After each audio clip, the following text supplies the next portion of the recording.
Quay. Quay.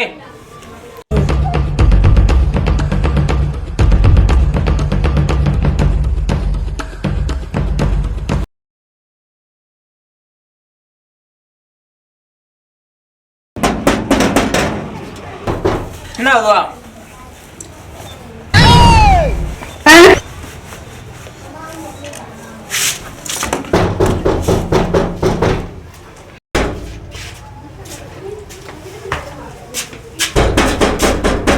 Quay.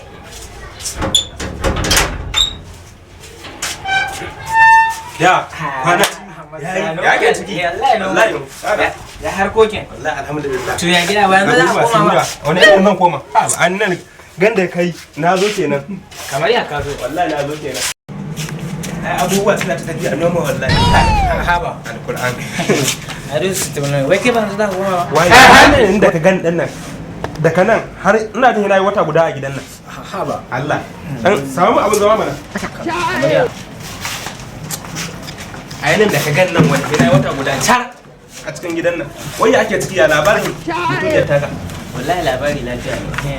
Amma ai yanzu za ka wannan ko? Wai ni baka je magana da kiwa bai na wata guda car a cikin gidan nan ba tare da na fita. Amma dai za ka fita ne ka dawo ko? Ya zan fita.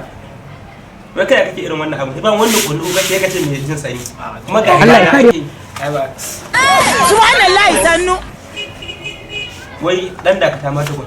Wai kai da baka sa hula me hadin ka da wannan hulas? To kuma me naka a ciki? Na ruwanka. Me nawa a cikin? Sai ka mun sha ido. Ɗan sa idon nan naku na wanda za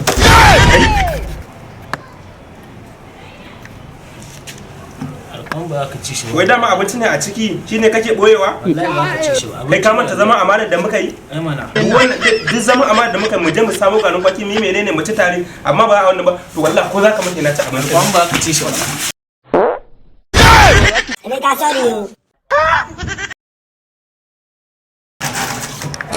Subhanallahi sannu. Banza aikin yake. Ka ci alayara.